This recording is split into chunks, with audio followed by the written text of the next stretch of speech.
All right, buckle up because we're journeying into the heart of Eregorn. And no, I don't mean just their maps and monsters. We're talking about the good stuff. The beliefs, the gods, the whole shebang. Aragorn's religion, their theology, it's not just some side story. It's woven into their very existence. We're talking origins, conflicts, bloodlines, you name it. We're cracking open A2.pdf for this one, our guide to this pantheon, and let me tell you, it's wild. Creation myths, epic showdowns, betrayals, prophecies. They've got it all. Where do we even start? Well, we've got to start at the beginning. And in Aragorn's case, that means going back, way back to an age before the gods. Right, the primordials. Not exactly the benevolent creator deities you might expect, huh? More like cosmic overlords. Mm-hmm. And Eregorn, well, let's just say it suffered under their rule. Imagine a world where even the land itself cried out in pain. It was against this backdrop that the gods arrived, drawn by the sheer agony of it all. Okay, dramatic entrance. So they weren't just out for a cosmic stroll then? Not at all. The cries of Eregorn, the land, the people, it echoed across the cosmos, reaching the gods in their own realms. And these weren't just, minor deities. These were powerful beings, each one embodying a fundamental aspect of existence, and they were compelled to act. I'd say that's a pretty clear sign something's wrong. But did they just waltz in and take over? What stopped them from becoming the new, even more powerful rulers? Their first act was one of empowerment, not conquest. They bestowed upon the people of Eregorn, the mortals, the means to fight back, to forge their own destiny. This wasn't about replacing one set of rules with another. It was about giving Eregorn a fighting chance. Which brings us to the big showdown, the dance in the storm. And I'm guessing this wasn't your average theological debate. Oh, we're talking storms that could shatter mountains, earthquakes that swallowed entire cities. This was a battle that reshaped the very landscape of Eregorn. And here's the thing. It wasn't just gods versus primordials. A2PDF mentions dragons, Bahamut, and Tiamat, even a titan, Anum. And we can't forget the 4 spirits of entropy, whatever those are. Plus mortals fighting right alongside them. It speaks volumes about Eregornian theology, don't you think? The idea that even in the face of such overwhelming odds, it was collaboration, this alliance, that ultimately led to victory. It challenges our perceptions of what it means to be a deity, wouldn't you say? It's not your typical might makes right kind of situation, that's for sure. So, victory. The primordials are defeated, things quiet down a bit, or not, because Eregorn can't seem to catch a break. You're right. It seems peace was short-lived, because the next great conflict, well, it came from within. Damokos, the god of death, he began to see things differently after the war. He went a little dark side. You could say that. He'd witnessed so much suffering, so much devastation, that he became convinced that free will, that mortals' ability to choose, was the root of the problem. And thus begins the dance in deception. Because I'm guessing not everyone was on board with Damokos' whole divine dictatorship plan. No, they were not. Zix, the all-seeing, the wise god of the stars, well, they saw where this was headed. The text suggests they tried to reason with Damokos, to remind him of their purpose, but he was consumed by grief, convinced of his own righteousness. No. Damokos, he betrayed the other gods, turns on them, setting the stage for a conflict even more devastating than the last. This is where those Game of Thrones comparisons start coming in. Yeah, it's a battle that shook the very foundations of Eregorn. Former allies pitted against each other, and the irony, the figure who ultimately strikes Damokos down, it was the Matron of Ravens, a figure often associated with death itself. Talk about a twist. Yeah. It doesn't end there, does it? Because Damokos isn't destroyed, he's imprisoned, right? Yes, trapped in a realm of mirrors, left to reflect on his actions for eternity. A harsh sentence, to be sure. But his influence, like a creeping shadow, it persists. There are whispers, you see, of a cult, followers who believe Damokos was right, that his way was the only true path. They don't see him as a tyrant, but as a savior awaiting his return. Okay, now that's just ominous. And all the while, Damokos is stewing in his mirrored prison, plotting revenge against the very gods he once called allies. This can't be good. And Zyke saw it coming. A vision of Eregorn consumed by flames, an apocalyptic battle, the dance in oblivion. And this wasn't just some vague premonition. This was the god who read the very stars. And the future, well, it was written clearly. So, knowing the end was potentially near, what did the gods do? Did they try to stop it? They made preparations. With heavy hearts, they built strongholds for mortals, imparted their final wisdom, and then they departed Eregorn, each returning to their own realm. But before they left, they made sure their presence wouldn't be forgotten. They left behind echoes of their power, fragments of their divine essence capable of being channeled by chosen individuals. So we've got a world recovering from one apocalypse, bracing for another, and now imbued with lingering divine power. This is where things get really interesting, wouldn't you say? Absolutely, because the question becomes, with the gods gone, but their influence so deeply embedded, what path will the mortals choose? Will they learn from the past? Or are they destined to repeat the mistakes of those who came before? And on that note, let's meet these gods whose legacies loom so large. We've got a lot of ground to cover, so don't go anywhere. We'll be right back after a quick word from our sponsor.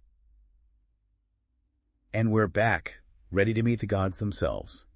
Where do we even begin? Well, there's no better place to start than with the one who saw it all coming. Zyx, the god of the stars.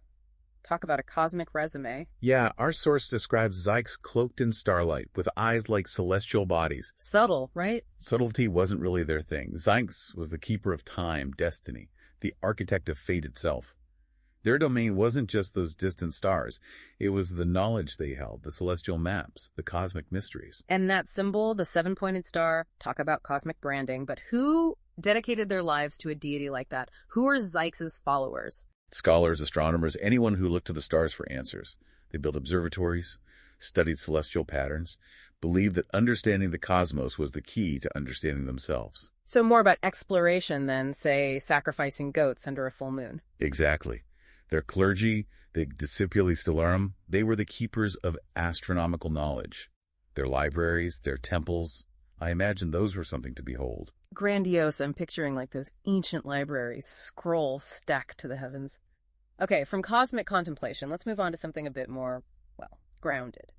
Up next, Jorin, the god of nature. Give me forests, give me mountains, give me that fresh ancient air. Jorin is the wild heart of Eregorn. Think emerald green eyes reflecting old-growth forests, hair like flowing moss, clothing woven from living vines. This is a deity intrinsically linked to the natural world. Now that's an image. So were their followers your classic druids and rangers, protectors of the wild? Jorin's followers, the clan and Dolra, they revered all living things. Their principles centered on balance, respect, understanding the interconnectedness of all life. And their clergy, our source mentions them acting as stewards of those wild places, the untouched corners of Eregorn. I bet their temples were something else. Imagine ancient groves untouched by axes, hidden waterfalls cascading into crystal-clear pools, mountain peaks wreathed in mist. Those were their sacred spaces, a testament to the power of the natural world. Okay, from the serenity of nature to something, well, a bit more intense. Talos, the god of war. But don't be fooled by the title. Talos embodies the discipline found within conflict.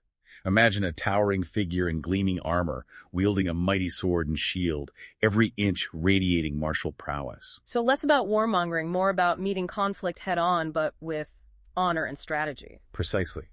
Talos was revered by warriors, soldiers, anyone who believed in order and discipline, especially in the face of adversity. They valued courage, yes, but also integrity, a strict code of conduct that dictated how battles were fought and how victories were earned. It's a different perspective on a war duty, that's for sure. What about their clergy? A2.pdf calls them the Runesque Jolder. Warrior priests sounds intense. Intense is an understatement.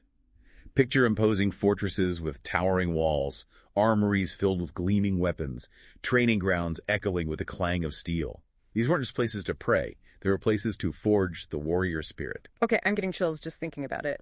Let's shift gears again from the battlefield to something a bit more, well, mystical. We've got Valora next, the goddess of magic and fate.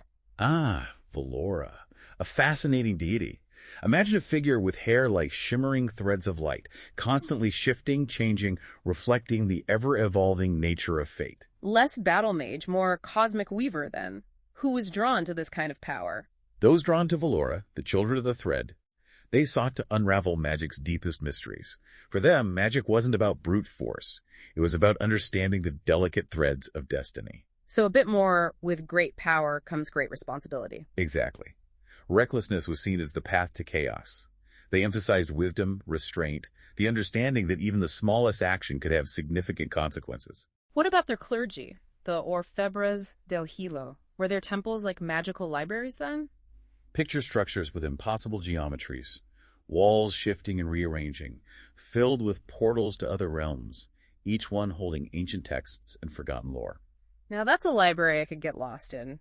All right, let's talk about a god whose domain hits a little closer to home. Orin, the deity of civilization. Sounds pretty relevant to, well, everything. Orin embodies the drive for progress, for advancement, for building a better world.